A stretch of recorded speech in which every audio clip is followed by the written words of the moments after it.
বিসমিল্লাহির রহমানির রহিম। মাননীয় সংসদ সদস্যবৃন্দ, আসসালামু আলাইকুম। ফ্যাসিবাদের নির্মমতার শিকার অসংখ্য মানুষের কান্না আর হাজারো প্রাণের আত্মত্যাগের মধ্যে দিয়ে অবশেষে আজ থেকে পুনরায় যাত্রা শুরু হতে যাচ্ছে জনগণের ভোটে জনগণের কাছে জবাবদিহিমূলক সত্যিকার অর্থে জনপ্রতিনিধিশীল জাতীয় সংসদ। বাংলাদেশের জাতীয় সংসদের রাজনীতির এই ঐতিহাসিক মুহূর্তে আমি আল্লাহর দরবারে শুকরিয়া জানাই, যার অশেষ রহমতে আমরা একটি ন্যায়ভিত্তিক গণতান্ত্রিক মানবিক বাংলাদেশ প্রতিষ্ঠার লক্ষ্যে যাত্রা শুরু করতে পেরেছি। 1971 সালের স্বাধীনতা যুদ্ধের থেকে শুরু করে 2024 সালের দেশ এবং জনগণের স্বাধীনতা রক্ষার যুদ্ধ সহ এই পর্যন্ত দেশে গণতন্ত্র এবং মানুষের অধিকার প্রতিষ্ঠার সংগ্রামে যারা শহীদ হয়েছেন, ত্রয়োদশ জাতীয় সংসদ শুরুর এই যাত্রা লগ্নে আমি তাদেরকে কৃতজ্ঞতার সঙ্গে স্মরণ করছি। এই আন্দোলন সংগ্রামে যেসব মায়েরা তাদের সন্তান হারিয়েছেন, যেসব সন্তানেরা তাদের প্রিয়জন হারিয়েছেন, যেসব পরিবার তাদের সন্তান স্বজন হারিয়েছেন, যেসব আহত মানুষকে তাদের স্বাচ্ছন্দ্যের জীবন হারাতে হয়েছে, যেসব মানুষগুলো নির্যাতন, নিপীড়ন, রাজনৈতিক হয়রানি কিংবা মিথ্যে মামলা শিকার হয়ে সর্বস্ব হারিয়েছেন, আমি তাদের সকলের অবদানকেও কৃতজ্ঞতার সঙ্গে স্মরণ করছি।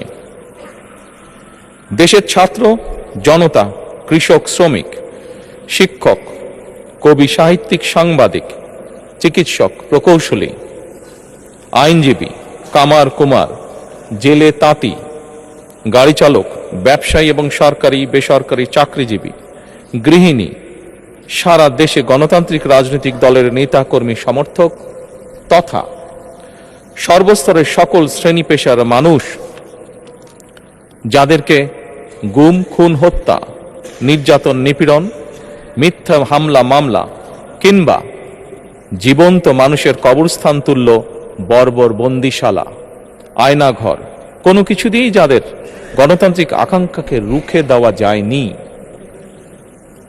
যাদের সাহসী ভূমিকায় দেশে পুনরায় গণতন্ত্র ফিরে এসেছে, আমি ত্রয়োদশ জাতীয় সংসদের এই যাত্রা লগ্নে দেশের স্বাধীনতা প্রিয় গণতান্ত্রিক আমি বীর ছাত্র জনতাকে জানাই অভিনন্দন।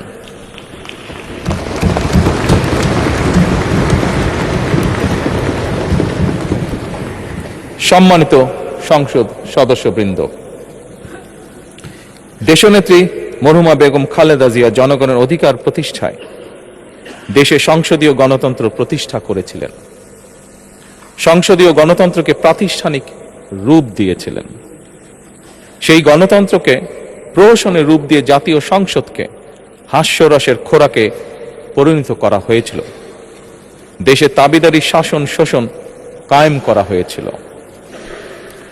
দেশে সংসদীয় গণতন্ত্র এবং জনগণের অধিকার পুনঃপ্রতিষ্ঠা করার জন্য দেশনেত্রী বেগম খালেদা জিয়া জীবনের শেষ দিন পর্যন্ত লড়াই করেছেন। জীবনে কখনোই স্বৈরাচার কিংবা ফ্যাসিবাদের সঙ্গে আপোষ করেননি। দেশে আজ থেকে আবারও সেই কাঙ্ক্ষিত সংসদীয় গণতন্ত্রের যাত্রা শুরু হলো, আলহামদুলিল্লাহ।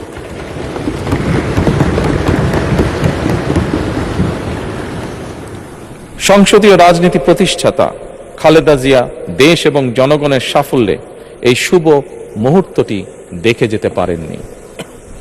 আজ তাই এই জাতীয় সংসদে দাঁড়িয়ে আমরা দেশ এবং জনগণের স্বার্থে আপসীর নেতৃত্ব, ব্যক্তিত্ব, স্মরণীয়, বরণীয়, অনুকরণীয় রাজনীতিবিদ মরহুমা খালেদা জিয়াকে গভীর শ্রদ্ধার সঙ্গে স্মরণ করছি।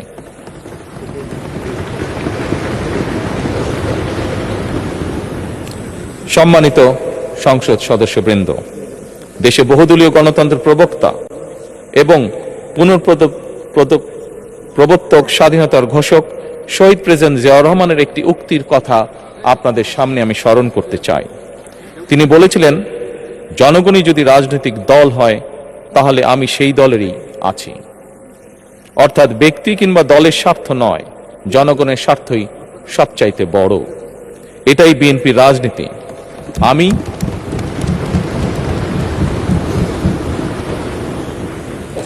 আমি প্রথমবারের মতন বাংলাদেশ জাতীয়তাবাদী দল বিএনপি থেকে জাতীয় সংসদ সদস্য নির্বাচিত হয়েছে।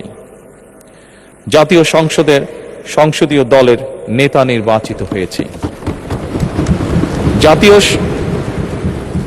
জাতীয় সংসদে দলের প্রতিনিধিত্ব করলেও প্রধানমন্ত্রী হিসাবে আমি এই জাতীয় সংসদে দেশের প্রতিনিধিত্ব করছি।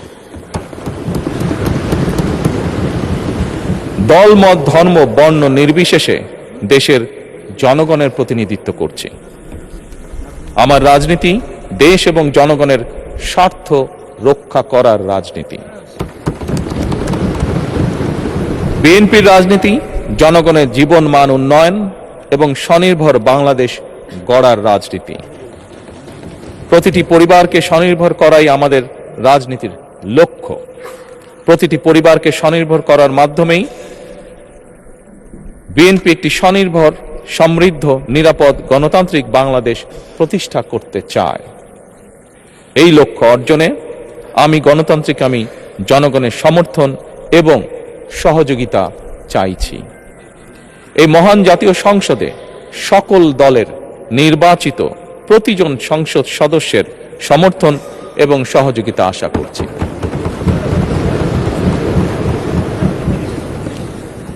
সম্মানিত সংসদ সদস্যবৃন্দ, আমি বিশ্বাস করি আমাদের দল কিংবা মত কিংবা কর্মসূচি ভিন্ন হতে পারে, কিন্তু তাবেদার মুক্ত, ফ্যাসিবাদ মুক্ত একটি স্বাধীন, সার্বভৌম, নিরাপদ, স্বনির্ভর বাংলাদেশ প্রতিষ্ঠায় আমাদের মধ্যে কোনো বিরোধ থাকতে পারে না, বিরোধ নেই।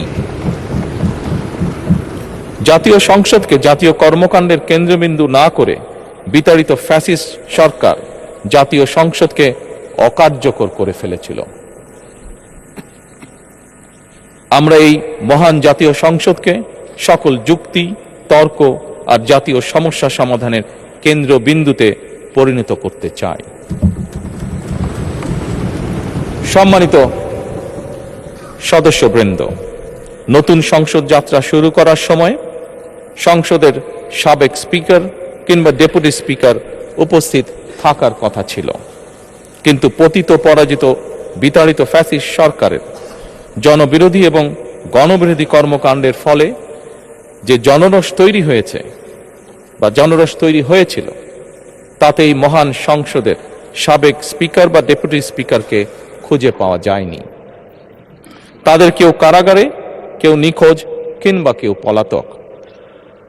দীর্ঘ ১.৫ দশকের ফ্যাসিবাদী এবং তাবেদারি শাসন শোষণের পর জনগণের ভোটে নির্বাচিত প্রতিনিধিদের নিয়ে আজ আমাদের এক বিশেষ পরিস্থিতিতে জাতীয় সংসদের কার্যক্রম শুরু হতে যাচ্ছে।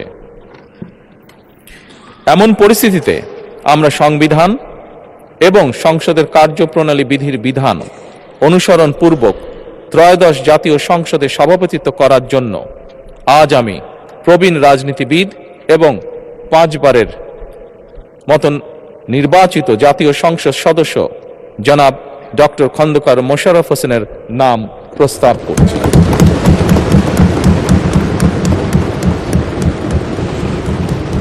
সম্মানিত সংসদ সদস্যবৃন্দ, আমাদের সংসদীয় রীতিনীতির ইতিহাসে এই ধরনের পরিপ্রেক্ষিত নজিরবিহীন নয়। 1973 সালে তৎকালীন প্রধানমন্ত্রী মরহুম শেখ মুজিবুর রহমান ওই সংসদের সদস্য মাওলানা আব্দুর রশিদ তর্কবাদীশের নাম প্রস্তাব করেছিলেন এবং তার সভাপতিত্বে বাংলাদেশের প্রথম সংসদের প্রথম অধিবেশন শুরু হয়েছিল। আমি জাতীয় সংসদের সকল সম্মানিত সদস্যকে স্বাগত এবং ধন্যবাদ জানাই। আল্লাহ হাফেজ। বাংলাদেশ জিন্দাবাদ।